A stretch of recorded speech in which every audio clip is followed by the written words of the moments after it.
Hey you guys, how are you? This is Melissa with The Creative Season. We are back for a summer watercolor video. I thought it would be fun today to paint some watermelons. So I had found this watermelon painting that I had created earlier. I think it was probably last year, and it was so much fun. And I thought, it is getting so hot out.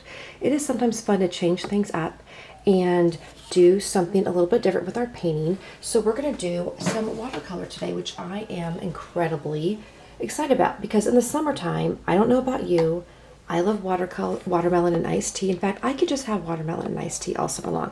I've sketched out a few sketches here. I just wanted to point out a few things. A lot of times when I'm looking at different things, I'm just thinking about basic shapes. So with watermelon, I'm thinking slices of watermelon, half of the cut watermelon, so lots of round shapes, a lot of long shapes with, I've got a cup of iced tea here, or maybe for you it's going to be a cup of lemonade with a straw. Over in this one, I have a bowl of watermelon. I've got my spoon sticking out here, and then this is going to be the half cut watermelon. I thought about putting maybe a knife down here, but it felt a little bit, I wasn't sure if I wanted to do that today, but feel free if you wanted to add anything else on. These are just fun, simple watercolor sketches. I've been doing a few more of these. I've been just doing some simple sketches to get me into summer and to play with some new ideas, and I thought you might like this too. So what I'm going to do is I'm going to go ahead and start to, I'm going to get my colors going. I'm going to use pretty basic colors. I've got a permanent pink that I'm going to be using, and I'll just show you this. So I've got my permanent pink here. I've got Alizar Crimson over there, and I will mix them so we get a little bit of a softer red pink. I will use a little bit of green. I have what is called a Viridian green or hooker's green. You might also see it. I've got light and medium over here. I may touch into the yellow, and that's going to be all that I use. I may use a little bit of blue to create a little bit of purplish, but it's going to be a pretty limited color palette today. So you just need a couple colors, some pinks and or reds, some greens, maybe a bit of a blue because we're going to create a brown. Okay, or if you have a brown, feel free to use that. What I always like about watermelon is, pink is one of my favorite colors, which you have probably picked up on if you have watched me for some time. I'm just getting my paint wet here, and I am mixing the pinks and the red, and I'm actually adding quite a bit of water to them because I want this to be a little bit of a softer pink red starting out.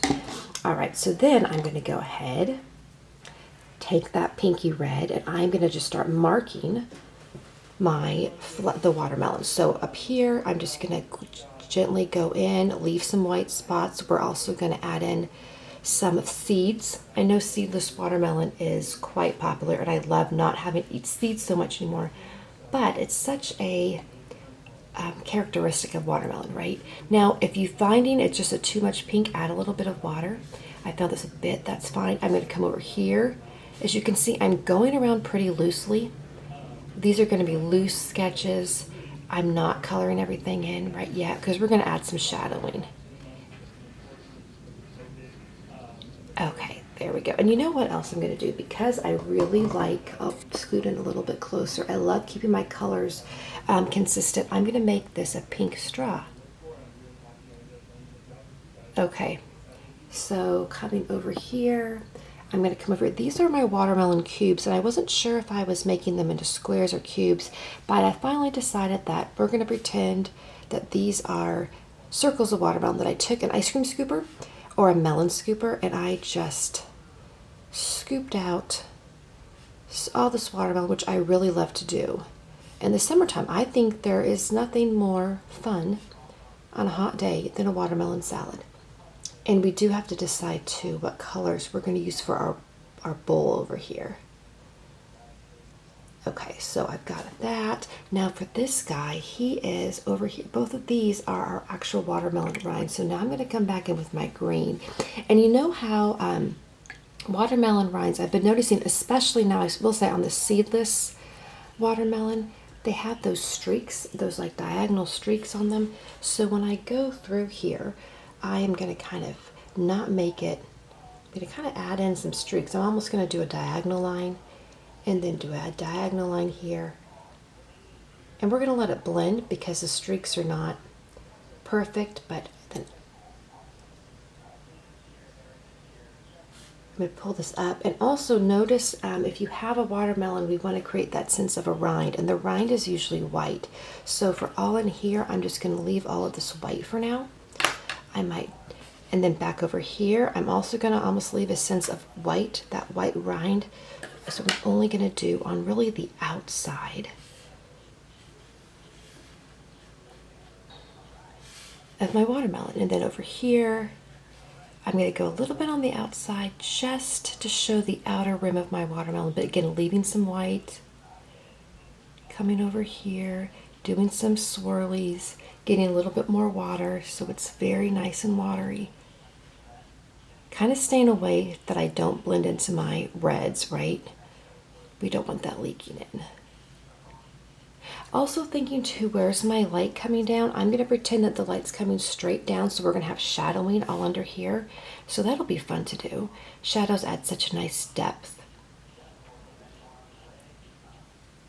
I have to run to the store today, and I am thinking I'm going to be picking up a watermelon. Because as I said, I just think they're so good. I know there's all sorts of people do watermelon smoothies and watermelon lemonade, I've heard, but I often just eat it by itself, although watermelon lemonade sounds pretty good. All right, I'm going to take some more green, and just to show I'm going to some depth, I'm going to put in some more green down here, just dabbing it in to show that if the light's coming down, we're going to have less light, and it's going to show more of the color. And same with the other painting too. And if you want to do one at a time, I've been doing 2 at a time on these videos because you know how fast I like to go sometimes and how impatient I get, and then it gets very, very muddy. So I'm trying to work on that, and then getting my swirls back in. What we'll do is we'll take a little bit of yellow, and we're gonna work on putting a little bit of yellow to emphasize these streaks. And then I'm gonna just again very lightly go on this one, just a little bit of green. Now while that's drying, I'm thinking about my colors for my cup. And I think what I'm going to do is just for fun, because I'm going to use some blue. I don't know if that's going to be too bright. Maybe I'll do yellow instead. Okay, so I'm going to grab some yellow, and whatever yellow you have. I think that's a cadmium yellow light, or if you have a lemon yellow, or even the yellow ochre, which is not quite so bright, is really fun. If I wanted to, I can make stripes on my cup, but I think I'm going to just make this one solid yellow. And then we're going to go on the outside too. We'll do some shadowing. So there's our cup over here.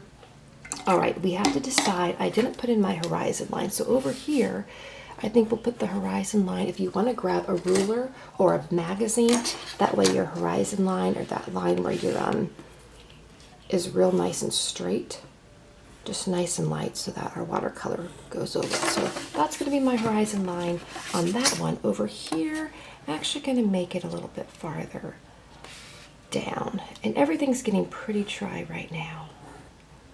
Let me just make sure you can see that. Okay, great. Okay, and that was a little bit wet, but that's okay. All right, so now that we've got that down, why do I want the horizon line? Because I want to go ahead and I'm going to paint in the background over here. So I think I'm going to go back to that yellow and really light this time, really light. If you want to add even just a hair of pink into your yellow, it'll get a kind of a peachy color. I'm going to do a wash over on this one, and I'm going to make it kind of a yellowish background with just a bit of my pink in there, which gives it a little bit, just a summery look to it. And I'm going to go very loosely, very, very, very loosely around here. I'm not too worried about getting in super exact. It's just a wash, a little bit in my corner. Try not to touch the green because I don't want it to bleed in everywhere. What I will do too, if I think that my sun is coming in here, I'll put a little bit bolder yellow here, just a little bit, and maybe some right down here. That just kind of creates a nice look. Now on the other one, I think I'm just going to go total pink over here, and I'm going to just do a pink background because that sounds like really fun and summery. This nice light pink, so it's not really a bright spring pink, and it's not really a plum or that magenta of the fall. I really like mixing a little bit of a red and pink, and just really light and delicate. I think in the summertime it's just really nice to relax, go down by the pool if you have a pool nearby, read your favorite book for an hour, right? Okay, so that's looking really fun, right? Both of these are just looking very light, very summerish. So I'm still, what color? You know what? I think I'm gonna make that. I'm just struggling with my color and I don't even know why. I am gonna make this a pink over here. We're gonna do this a pink background.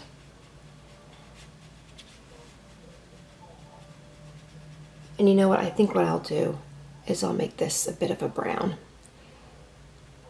And what I'm actually doing, it's not really a brown. I am mixing some Alizar Crimson in with the blue that I'm using. And it creates a little bit of a muddy purple right there.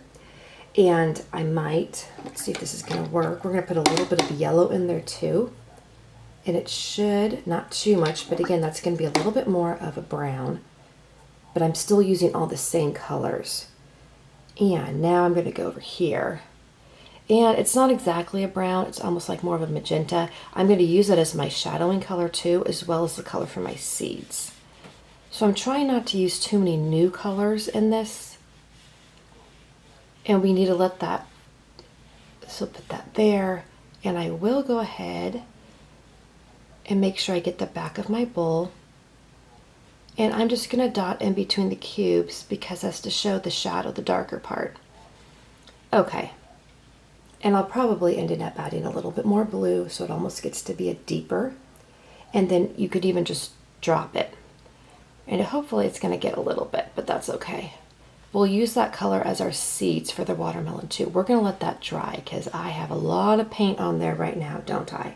So we're going to come back over here. I'm going to go ahead and use that same kind of purplish color for my background. I'm going to add a little bit more water. That way, it really, see how it lightens up really nicely, and you see actually a little bit more of the blues, right? Now, with this side, because I already had everything done, I'm going to add in those shadows. And I'll pull this down just a little bit, and I will back this up just a little bit. Okay, so when I'm doing my shadow, what I want to think, if it's all coming down, the shadows are going to be just all in here. Make sure if you dare. It's nice with this nice tip. See how it's at that perfect angle, which really allows me to get in nice and deep without a lot of effort. Versus if I was using this fatter brush, which has that fat angle, it tends to get a little bit messier, as well as my other, this round brush. This one is hard to get in the angles too, but if you have a brush with a nice tip like that, you can really get in. So right in here where I want to show that shadow under this one, right under that part of the watermelon, and right up here, just a little bit. I'm adding a little bit more water so I can pull this down a little bit lighter. And this is looking nice. And I don't want water. I don't want purple in my glass though, do I? What I will though is up here, I'm going to do that same shadowy color on the inside of the glass to show that it's full, to show that idea of it being full of, I think I said iced tea, right? Either we're going iced tea, but watermelon lemonade sounds super good too. Okay, so we are getting really close to being finished with this one. This is fun. I see how it's just kind of lively. We left a lot of white in there. It's just fun, right? You could use this too for a decoration, or to send it with some mail, or to use as a bookmark, or even frame it for the summertime if you want a little bit of summer decor. Now we are going to add a little bit of a fun sprinkle to this. Okay, now what I am going to do on this other one right here, boy, do I have a lot of water on that. I think I'm going to let it dry, but I am going to, I'm going to take a little bit of the water off because there's a lot. There's more than I intended. I am going to take a small brush. I'm going to, let's see, we are 13 minutes in, so we're not too bad, right? We are still continuing on. I'm going to do it as if I have a nice green spoon here. Very good. And then I'm going to go ahead and take this green. I'm actually going to mix a green with that purplish color we were making and use that for our shadowing.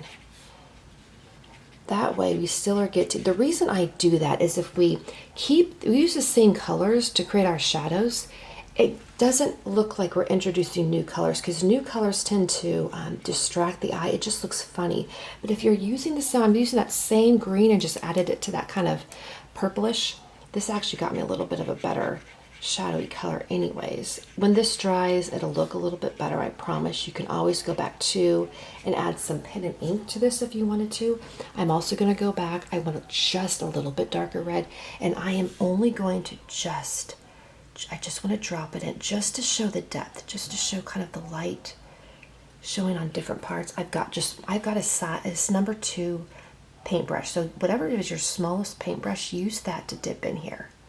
We're just dropping in some color, and I'm going to do the same over here with my watermelon.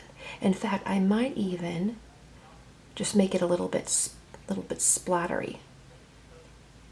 Okay, isn't that nice? Okay, so over here now, I'm going to do the same. I'm going to come back, and over on this guy, he was kind of cut, so you had this nice top.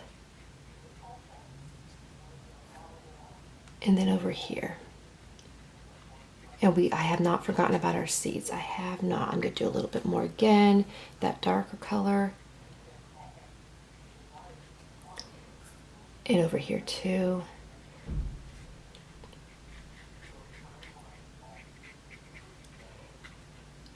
And even if it doesn't look exactly like watermelon, we know we've created enough of the color and the texture to show that this is definitely, someone's going to look at this and most likely say, that's a watermelon. What I could have done though with this is I could have made this watermelon actually bigger if I had a bigger piece of paper, right? So I'm kind of keeping it within my small limits. Now, what I want to do, because I have yellow here and I really didn't use a lot of yellow, like in the other one, but in the rest of the page, I want to add just a tad bit of yellow, just a little bit.